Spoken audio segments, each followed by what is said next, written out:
I got to do it just a little bit. I just like doing that. Tom can put it up later.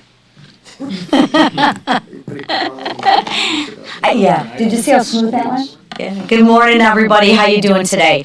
Hopefully you're all warm, right? 1 year ago, President Trump returned to office, and boy, are we living in a different world right now. Under Biden, 20 million illegal aliens flooded into our country. Under Trump, it's been 8 months since an illegal alien was released by Border Patrol into the United States. Just think about that. But it's more than that. We had 2.6 million illegals actually leave our country. There are no more caravans barreling through our borders. And all of that, it's over. We don't even talk about the border anymore because President Trump fixed it. It's solved. It's done. And we have President Trump to thank for that. So the border is solved. Now let's move on to the economy, right? Under Biden, just some facts, Biden's inflation peaked at 9.1%. Under Biden, the government was spending your money recklessly. Turn the page now to President Trump's inflation. It is down to about 2.7%. 9 to 2.7%. Inflation coming down. Thank you, President Trump.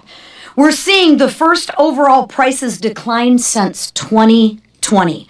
The costs of eggs, butter, cereal, and pasta, because I'm Italian for Sunday dinner, are down. And of course, it isn't just prices that are coming down. Paychecks are actually going up. The Working Families Tax Cut was transformational legislation. No tax on tips, no tax on overtime, no tax on Social Security for 88% of seniors. A tax break when you buy an American car. A tax break on your mortgage. A tax break when you grow your family. Name the life event, and Republicans delivered a tax break. And you know what? And I'll say it again. Every single Democrat voted against a tax cut. Every single Democrat voted to raise your taxes. Every single Democrat voted to raise your taxes because Democrats think that they and the government are better stewards of your money than the American people. Every single Democrat voted to eliminate taxes on tips, taxes on overtime, and taxes on Social Security. Every single Democrat voted against the child tax care credit. And I have to say it because I have to go out there and correct the truth with the other half of the truth. Every single Democrat voted against giving a 15% tax cut to families who make under $100,000. Right? It's shameful. I mean, seriously. But I'll tell you this, our momentum won't be stopped by their unwillingness to stand up for the American people. Our momentum won't be stopped by the radical left or their paid protesters.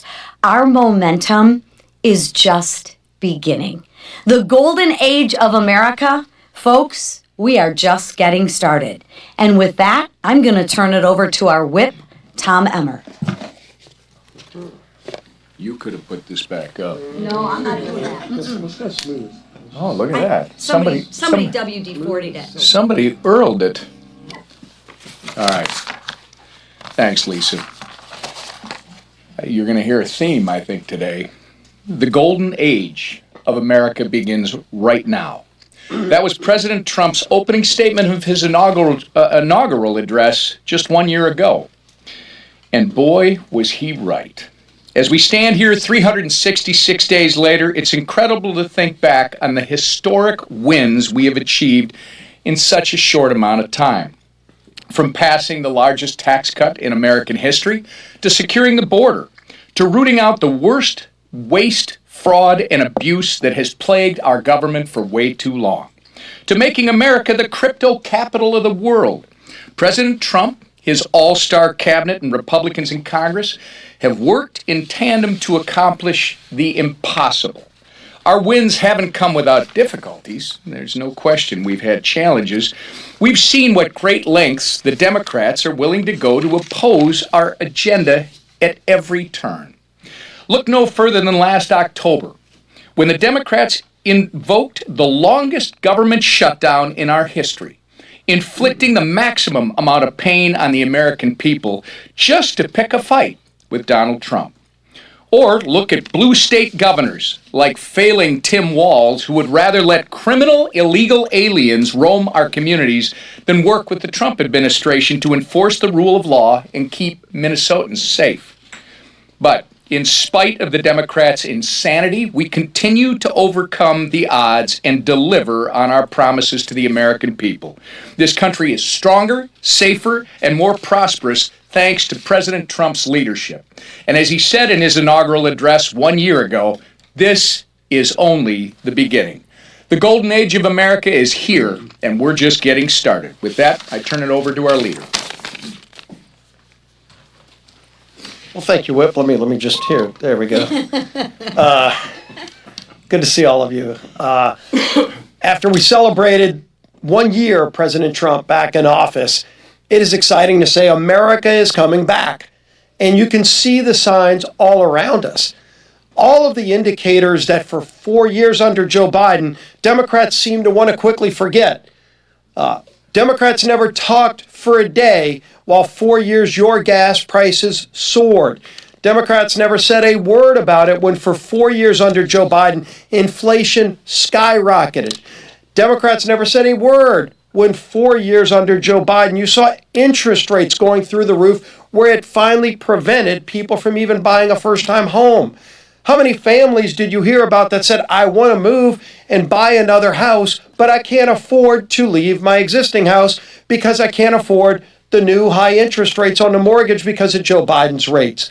Over and over and over again, you're seeing it all across the spectrum. And then, of course, the open border. Millions of people coming into our country illegally, including violent criminals. And what did Democrats do? They looked the other way, never said a word about it. Laken Riley Act, we had to tell Joe Biden who Laken Riley was because he wanted to ignore the fact that real people were dying here in America because illegals who were coming in that were violent, hardened criminals were harming our citizens, and they did nothing about it. And then Donald Trump ran for president. And Donald Trump said, I will fix these things. And the American people listened. While the Democrats just wake up every day wanting to resist, wanting to block the Trump agenda, and that's all they care about. Donald Trump has been delivering on those promises, and the American people appreciate it. Families now today have thousands of dollars more in their pockets because they're paying 50% less for gasoline. That's right. When you go to the pump today, you don't have the sticker shock you did under 4 years of Joe Biden because you're paying dramatically less. Some people in the $2, $3 a gallon or less. And it's because President Trump opened up American energy. In fact, lease sales are up 55%. Joe Biden had shut down American energy production, making us dependent on foreign nations. Russia, Vladimir Putin was the biggest beneficiary of Biden's bad energy policies. Putin was making billions of dollars a month selling his oil to world markets, including our European friends, because they couldn't get it from America. Iran making billions of dollars a month selling their energy, fueling a war machine that was invoking terror all around the world. Not only do they not have that money anymore because we've opened up American energy, Iran no longer has the pathway to a nuclear weapon because President Trump is restoring peace around the world. And we've worked with President Trump to rebuild a strong military to stand up to the bad guys. Sadly, there are still bad guys around the world. Go look at China. Go look at Russia. Go look at Iran. Our friends appreciate that. All of our allies around the world, the president's in Davos right now, making the case for why it's so important for America to finally be back on the world stage, where we can protect our allies. If you look at interest rates, finally coming down. We want to keep that progress, by the way. We say, let's keep going because Biden did so much damage that even though it's down, it's not down to pre-Biden levels, but it's finally heading in the right direction. Inflation, because we've gotten control over spending, inflation's finally coming down again. Investment into America. People actually want to build things and create jobs in America again.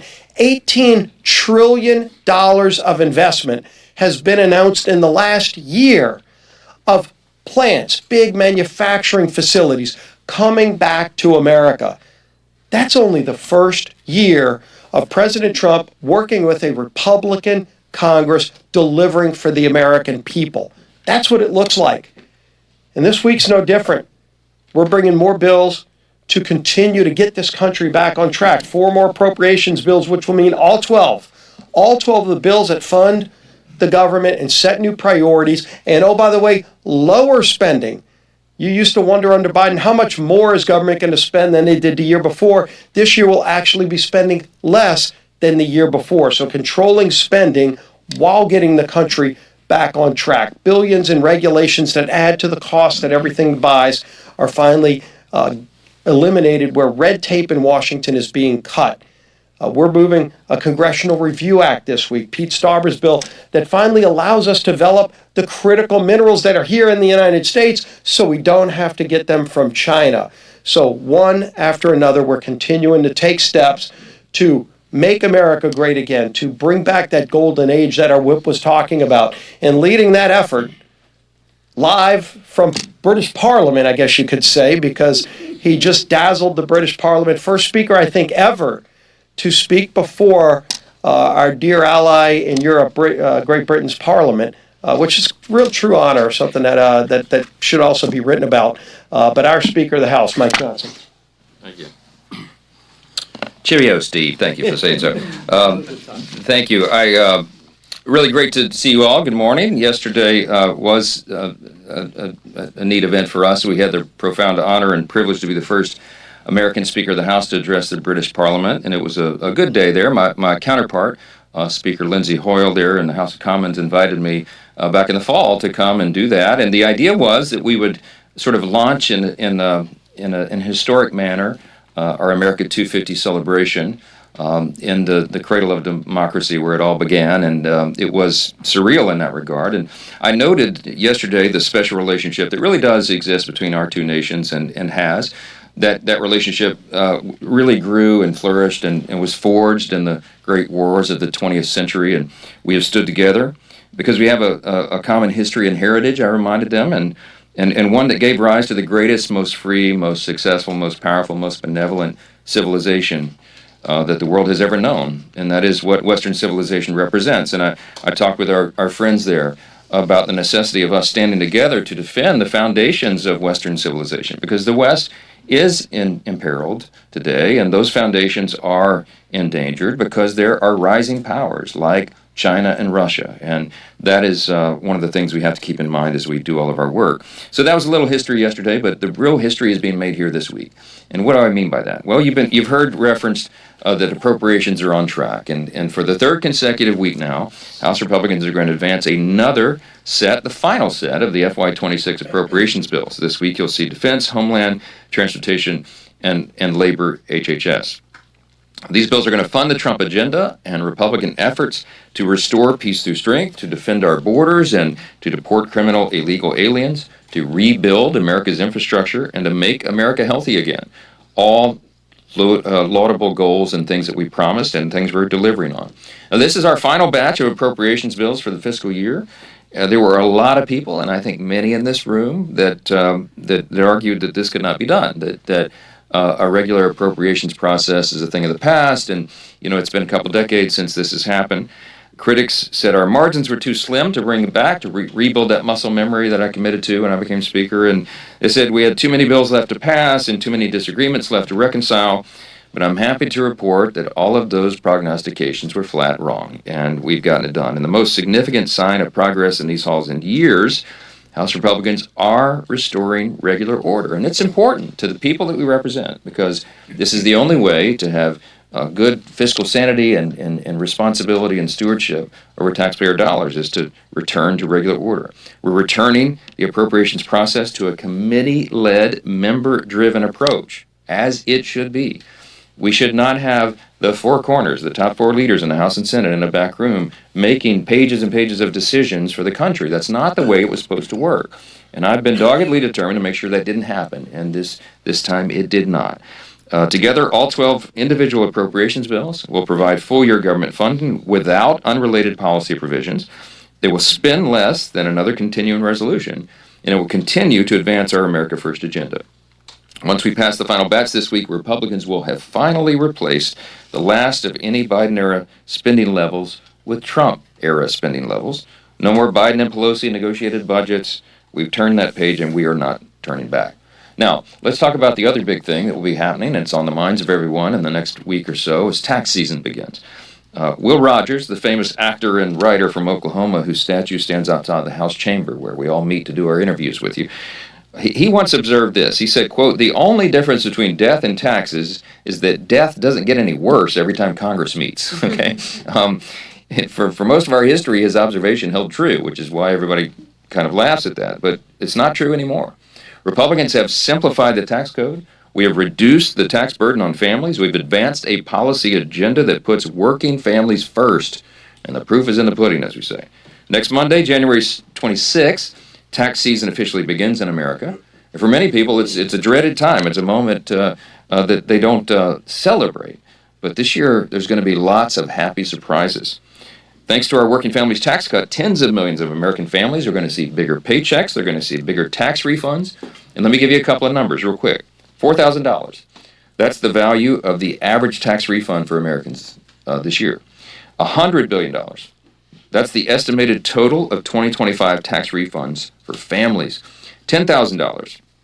The average increase in annual take-home pay for working families. Think of it. $10,000 is the average across the country. 15%. The average tax cut for families earning between $15,000 and $80,000 annually. How did we do that? We reduced federal taxes. We made permanent the doubled standard deduction. We instituted a $6,000 deduction for seniors, which will affect more than 50 million of them.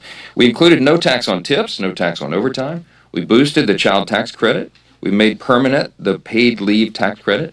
We expanded FSAs. We increased the adoption tax credit, and those just provisions for families. For business and industry, the tax season will be a boost to their bottom lines and their ability to grow and add more jobs and expand facilities, etc. Our agenda supports Main Street over Wall Street, and we did that by making a 20% small business deduction permanent, doubling small business expensing to $2.5 million, providing child care tax credits to businesses, reducing paperwork burdens by increasing the 1099 reporting threshold, expanded opportunity zones with more than $100 billion in new investments in rural distressed areas, and we raised the death tax exemption for family farms. That's a lot of great policy, pro-growth policy, that the American people are going to see the great benefit of. We also included full expensing for new factories and domestic manufacturing improvements, full expensing for domestic research and development, 100% expensing for new capital investments in the U.S., no taxes on car loan interest for U.S. assembled vehicles, and the elimination of the de minimis exception for low-value commercial imports. Great policies, some things that we had been needing to do for a long time, and we got all that in the one big beautiful bill, the Working Families Tax Cut.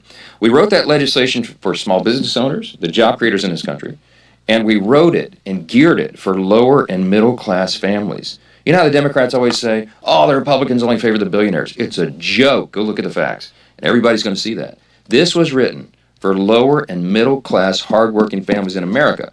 And they're going to benefit from that. And they're going to know who did it. As our chair reminded you about 5 times this morning, the Democrats voted against every bit of this. They voted to raise taxes. And they voted against all this great policy. The very people who suffered the most during the Biden years were lower and middle class families, and we are going to correct that. And all boats are going to rise, and that's why we're so excited about the year ahead, not just because of the celebration of the 2.5 century mark for the country, and not just because we have a fateful election season, what we are very bullish about because the record we're going to run on, but because everybody is going to be feeling the positive effects of that. And man, do the American people need it. I've just scratched the surface here on what our working families tax cuts will achieve. So over the weeks and months ahead, House Republicans will continue to promote the transformational opportunities and conservative victories that this legislation delivers for everybody. And we're really excited about that. With that, I'll take a few questions. Go ahead. Because you just returned from Europe, the president has threatened tariffs on European allies who are opposing his plans in Denmark and Greenland. Do you think that's a fair strategy, and when does Congress have to get involved?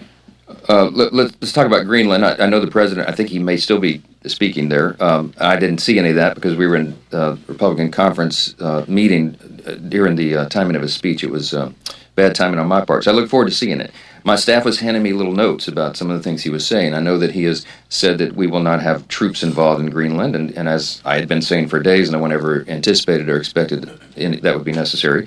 The president and I talked multiple times over the weekend.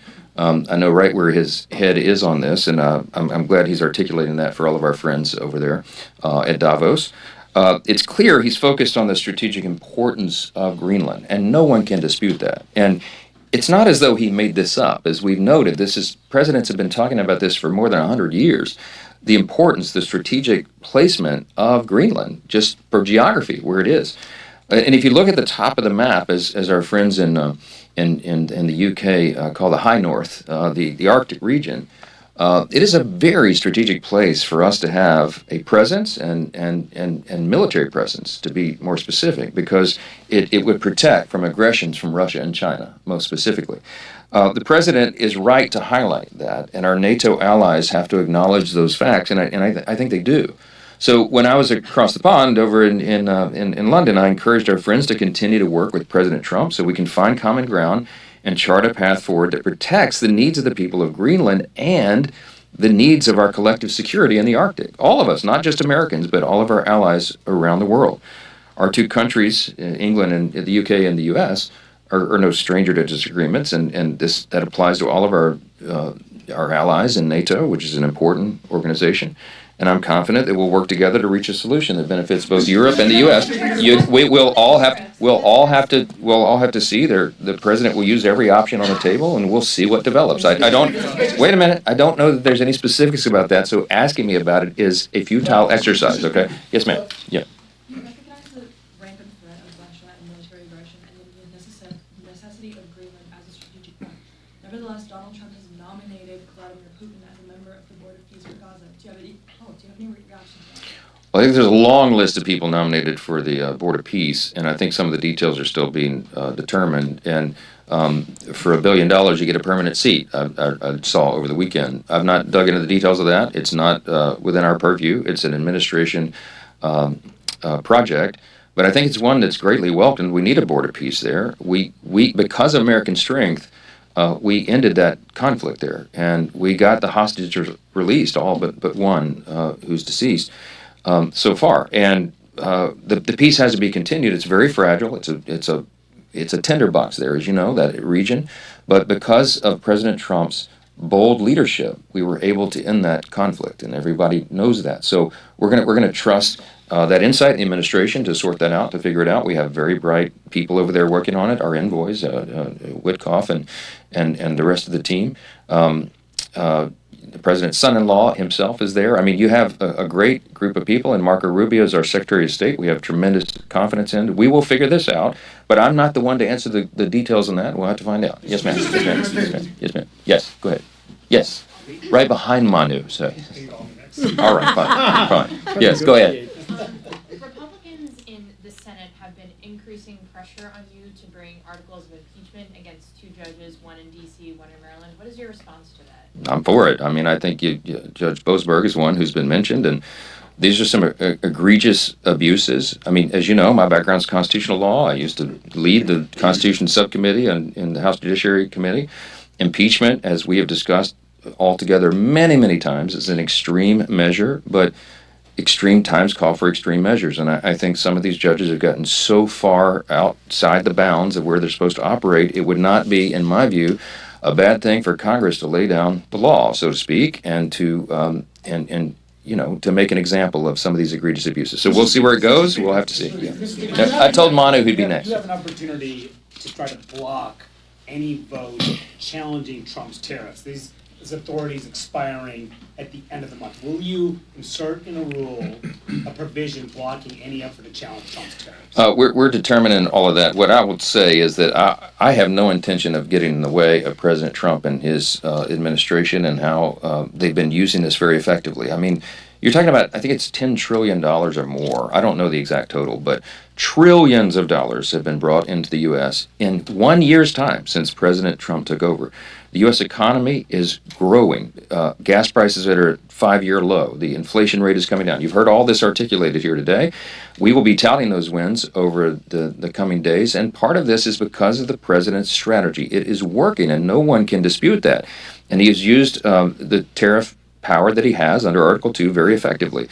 The Article 1 branch, he has not exceeded his authority. There's no reason, in my view, for the Article 1 branch to intervene in that, and we'll have to see how it plays out. So I'm not going to project one way or the other how it goes, but that is our perspective. We want to assist President Trump and his administration in continuing to deliver for the people, to deliver the American First agenda, and to continue this great run of victories that we have had and we've been experiencing. Last one was back row. Thank you, Mr. Speaker.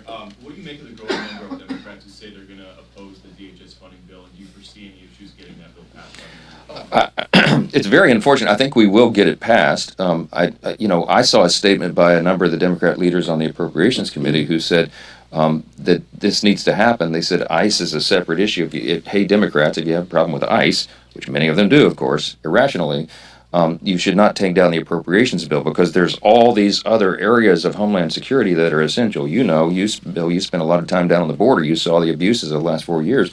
We've got to correct all that, and you have to fund the Department of Homeland Security to keep us safe. This is not a game. We can't do a CR on Homeland Security. Think of what will happen in this golden year in our 250th anniversary. We've talked about the Olympics in Los Angeles. You'll have the FIFA World Cup events in 11 cities across America. You will have an untold number of July 4th Independence Day and Independence Season events around the country. We'll have, lots of events here in the Capitol. You need Homeland Security. Every single American needs Homeland Security fully funded for the year ahead of us. This is not a game. And if anybody's playing political games with that, they're going to have to take it up with their constituents. I think you should listen to the common sense, reasonable Democrats who helped to put these bills together because they understand the necessity of protecting the homeland right now in a dangerous time. We need to celebrate and not be looking over our shoulder, and that's what DHS does for us. So I'm confident it'll pass. Thanks so much.